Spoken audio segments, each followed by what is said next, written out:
다양한 대중문화 소식을 알아보는 시간 하재근의 도시락으로 시작해 보겠습니다. 문화평론가 하재근 씨와 함께합니다. 어서 오세요. 안녕하세요. 네, 오늘도 풍성한 문화 공연 소식 준비해 오셨다고요? 네, 그렇습니다. 뮤지컬계 미다스의 손이라고 불리우는 제작자 카메론 매킨토시의 대표적인 작품이고요. 네. 세계 이른바 그 4대 뮤지컬 중에 하나라고 알려져 있고, 네. 그리고 세계 30여 개국에서 300여 도시에서 공연된 작품이고요. 네. 그리고 세계에서 이 7,300만 명 정도를 공연한 그야말로 기념비, 이 7,300만 명 정도의 관객을 동원한 네. 기념비적인 작품, 뮤지컬 캐츠에 대한 소식 준비했고요. 네. 그리고 우리나라의 창작 뮤지컬 소극장의 매력을 10분 활용한 마마동 크라이의 소식 준비했습니다. 네. 네. 그러면 세계 4대 뮤지컬 중 하나로 손꼽히는 캐츠 예. 오리지널 팀이 오는 건가요? 어떻게 되는 건가요? 그렇습니다. 와우. 오리지널 팀이 이번에 이제 오는데 네. 작년에 왔을 때 사상 최대 흥행 기록을 세우면서 네. 그때 한 120만 명 정도를 우리나라에서 동원을 했었고요. 네. 캐츠가 거의 전설적인 작곡가인 앤드류 로이드 웨버하고 네. 또 전설적인 프로듀서 캐메런 매킨토시가 이제 합작을 한 작품인데 그렇죠. 이른바 아까 좀 전에 말씀드렸다시피 세계 4대 뮤지컬 중에 하나라고 알려져 있고 네. 세계 4대 뮤지컬이 전 세계에서 다 쓰는 표현은 아닌데 일본하고 한국에서 주로 이 표현을 쓴다고 알려져 있는데 네. 어쨌든 이 4대 뮤지컬이라는 표현이 쓰인다는 것 자체가 이 작품이 그만큼 대중의 사랑과 평단의 인정을 많이 받았다라고 인증을 받았다고 할 수가 있는 거죠. 네. 그리고 이제 이른바 그 4대 뮤지컬이라는 것이 오페라의 유령, 네. 미스 사이공, 네. 레미제라블 그리고 더불어서 캐츠를 가리키는 말인데 네. 캐츠 같은 경우에는 그 영국의 T.S. 엘리엇 시인의 네. 1939년 작품인 지혜로운 고양이가 되기 위한 지침서를 바탕으로 만들어져서 네. 고양이들이 나오는 이야기입니다. 그렇죠. 그래서 제목이 캐츠고 이 공연계 아카데미상이라고 하는 토니상에서 작품상, 작사, 작곡상, 조명상, 의상상 등 7개 부문을 수상한 작품입니다. 네. 엄청난 공연이 이제 한국 그리고 서울에서 공연이 시작이 될 텐데요. 뮤지컬 캐치 하면은 또 네. 뮤지컬이다 보니까 네. 유명한 노래들이 많은데 그 중에서도 네. 메모리를 들을 수 있죠. 메모리 이 노래. 그렇습니다. 네. 옛날에 1990년대 우리나라에서 이거 했을 때 예. 네. 윤복희 씨가 메모리를 불렀었고 캐치에서 굉장히 유명한 노래인데 전 세계에서 수많은 사람들이 메모리를 부르니까 네. 네. 이 안 유명한 사람들이 부른 건 다 빼고 네. 비교적 유명한 아티스트가 녹음한 케이스만 해도 150여 차례가 된다고 하니까 네. 거의 뭐 비틀스의 명곡에 버금가는 뮤지컬계의 굉장히 유명한 노래라고 할 수가 있는 거고요. 네. 이런 노래를 보유하고 있기 때문에 캐츠가 그렇게 이제 많은 관객들한테 사랑을 받는 거죠. 네. 그리고 메모리뿐만이 아니라 이 캐츠의 특징이 싱글이 빛나는 뮤지컬이다라고 할 수가 있는데 네.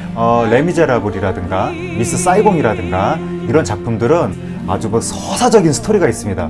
그래서 서사적인 스토리 속에서 이제 이 노래들이 좀 이렇게 배치가 네. 돼 있다면 캐치 같은 경우에는 스토리보다는 마치 그 버라이어티 쇼를 보는 네. 것처럼 여러 고양이들이 돌아가면서 자기의 이야기를 하는데 그게 다 노래로 전개가 되는 것이다 보니까 그때 그 고양이들의 사연에 맞는 굉장히 감각적인 싱글들이 네. 계속해서 이제 번갈아 가면서 나오는 거죠. 네. 메모리도 그 중에 하나고 그래서 이 관객들이 그야말로 굉장히 화려한 쇼를 보는 것 같은 느낌으로 네. 이 음악 싱글들을 감상하면서 볼 수 있는 뮤지컬이 캐치다 이렇게 말씀드릴 수 있습니다. 그 유명한 메모리 지금 나가고 있는데 한번 들어볼까요? 예. 그러니까 여기 고양이가 여러 고양이 중에 한 고양이인데 그렇죠. 할머니입니다. 그러니까 젊었을 때 자신이 굉장히 아름답고 화려하고 그랬던 시절을 보냈는데 이제는 자신이 이제 신중년이 돼서 젊었을 때 그 화려했던 시절 그 추억을 회상하면서 이 노래를 부르는 것인데 캐치의 한 중반에서 후반부로 아마 넘어갈 무렵에 이 노래가 나오는 걸로 지금 기억이 되고요. 네. 이 노래가 나올 때 상당히 관객들이 감동을 하면서 제가 캐치를 1990년대 초에 처음 봤는데 그때만 하더라도 우리나라 뮤지컬 문화가 성숙되지 않아서 네. 관객들이 언제 박수를 쳐야 될지 모르는 겁니다. 그런데 박수를 잘 못 치고 주저주저 하다가 이 메모리를 부를 때는 결국에는 아. 관객들이 박수를 쳤던 네. 그런 기억이 납니다. 네. 네. 특히 이 아까 보셨다시피 고양이 분장을 한 배우들이 무대에서 노래를 부르고 또 연기를 하는 장면이 굉장히 인상적이잖아요. 네. 저도 예전에 한번 본 적이 있는데 이 그 섹시한 고양이인 런턴 터커가 네. 있죠. 굉장히 인상적이었거든요. 혹시 이 뮤지컬 캐츠를 제대로 재밌게 즐기는 요령이 있다면 네. 어떤 것들이 있을까요? 일단 스토리에 대한 기대는 조금 접어두시고, 그러니까 미스 사이공이라든가 레미제라블이라든가 이런 막 유장한 스토리를 기대하고 가면 조금 당황하실 수 있습니다. 그렇죠. 캐치 같은 경우에는 스토리가 펼쳐진다기보다는 각각의 고양이들이 돌아가면서 나와서 쇼를 펼치는 것이기 때문에 네. 내가 오늘은 화려한 쇼를 버라이어티하게 한번 보겠다 이런 마음가짐으로 가시는 것이 캐치를 좀 잘 즐기실 수 있는 방법이고 네.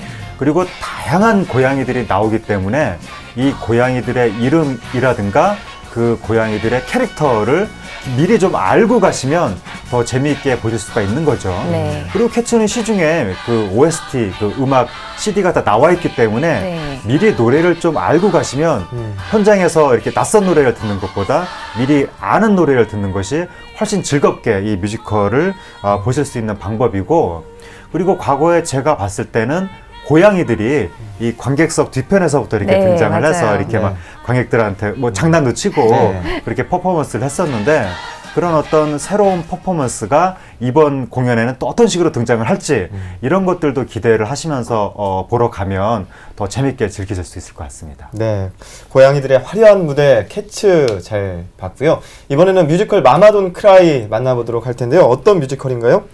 이 작품은 이제 창작 뮤지컬이고요. 네. 캐츠는 대극장에서 하는 수십 명이 등장하는 뮤지컬이라면 마마돈 크라이는 소극장에서 2명이 등장하는 뮤지컬입니다. 네. 근데 그 2명이 남자들이기 때문에 아무래도 여성 관객들한테 상당히 어필을 할 수 있을 것으로 보이고 2013년에 초연을 했는데 네. 이번에 2년 만에 재공연을 하는 겁니다. 재공연을 한다는 것은 그만큼 관객들의 사랑을 받았었다는 얘기죠. 그러네요. 초연할 당시에 입소문이 나면서 연장 공연을 했으니까 상당히 대중성은 검증된 작품이다 네. 라고 말씀을 드릴 수가 있겠고 네.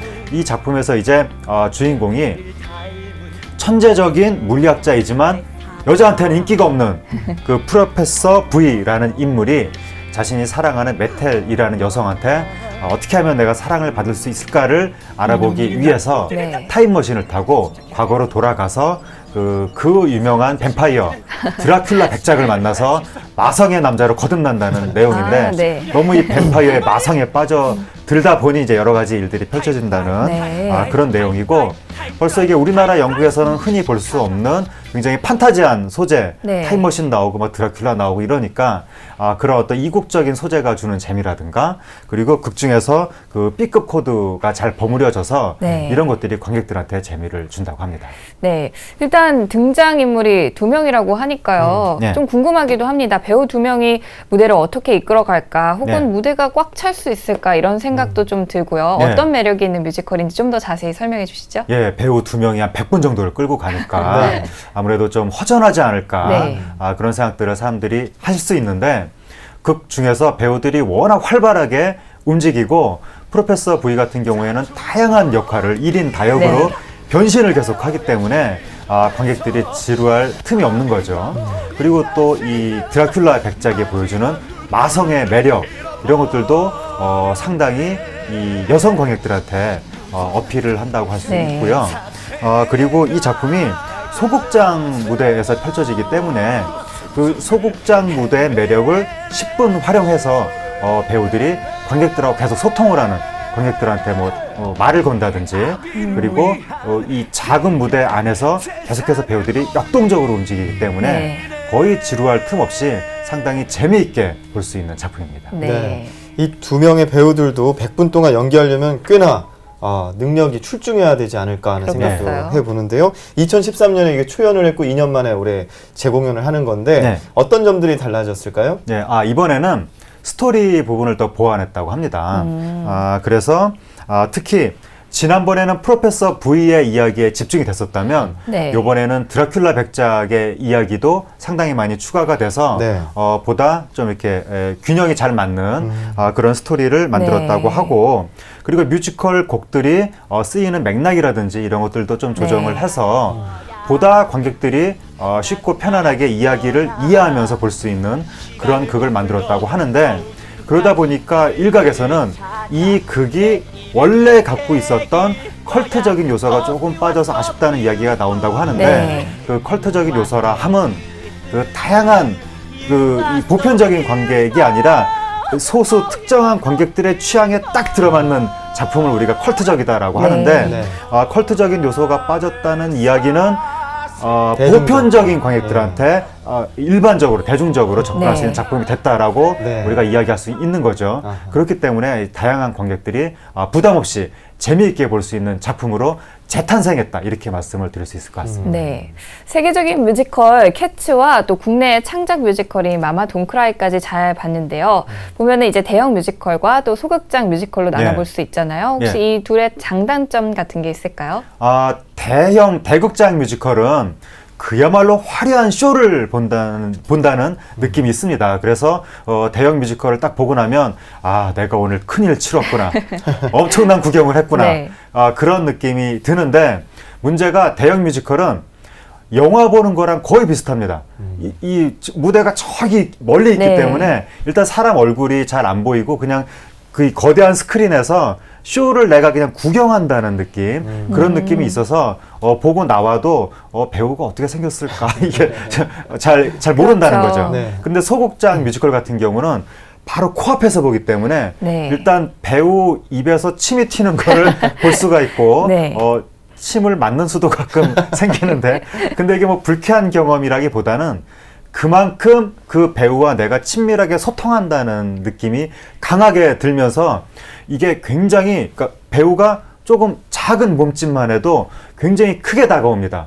그리고 이 소극장 공연을 보고 나면 굉장히 내가 그러니까 대극장 무대가 화려한 쇼를 보는 관객이 됐다는 느낌이 든다면 네. 소극장 공연은 내가 굉장히 문화적인 체험을 한 것 같은 그런 느낌이 들면서 마치 그 소극장 공연을 보고 나면 문화인이 된 것 같은 뿌듯한 마음을 안고 집으로 돌아가실 수 있는 그런 특징이 있습니다. 네. 이게 특징이 장단점이 뚜렷해서 네. 무엇을 봐도 뭔가 이렇게 봤구나 하는 느낌은 확실하게 들 것 같네요. 네, 그렇습니다. 네. 네. 자, 이제 계속해서 이번에는 오늘 주말에 서울에서 열리는 다양한 축제 만나보도록 하겠는데요. 어떤 축제들 열리나요? 예. 도봉구에서 네. 얘들아 함께 놀자라는 타이틀로 그 도봉구 썬데이 파크 사업의 일환으로 이제 진행되는 축제가 네. 있는데요. 초안산 생태공원에서 4월 25일 토요일에 오전 10시부터 오후 6시까지 종이집 만들기, 견우 직녀 줄넘기, 네. 페이스 페인트 이런 것들을 이제 즐기실 수가 있고요. 네. 그리고 2015년 허준 마을 축제가 구암 근린공원에서 4월 25일 토요일에 오전 10시부터 오후 4시까지 펼쳐지는데 윷놀이 그리고 전통놀이 체험, 동의보감 체험 등이 펼쳐지고요. 네. 신바람 독서문화축제가 강동 도서관에서 4월 25일 토요일에 펼쳐지는데 독서 체험이라든가 가족책, 천연비누 만들기, 음악놀이 한마당 등을 즐기실 수 있습니다. 네. 네. 그러면 또 주말을 이용해서 축제 말고 영화 네. 보러 가시는 분들도 많으시니까요. 무료로 영화를 볼 수 있는 곳이 있다고요? 예. 이 용산 도서관 시청각실에서 4월 25일 토요일 오후 3시에 영화 프라잉 머신이 상영되고요. 네. 네. 그리고 남산 도서관 시청각실에서 4월 26일 일요일 오후 2시에 영화 나에게서 온 편지가 상영됩니다. 네. 그리고 마지막으로 성내 도서관에서 4월 26일 일요일에 오후 2시에 그 동화 피노키오의 모험이 상영되니까 네. 자녀분들하고 함께 가시면 좋을 것 같습니다. 네. 그렇네요. 이번 주말에도 내 집 앞에서 이렇게 다양한 문화 공연들 준비되어 있으니까요. 이번 주말 또 날씨도 좋을 것으로 보이는데 집에만 있지 마시고 밖에서 문화 체험 많이 하시면 좋겠습니다. 하재근의 도시락 오늘은 여기까지 듣겠습니다. 다음 주 목요일에 뵙겠습니다. 고맙습니다. 감사합니다. 감사합니다.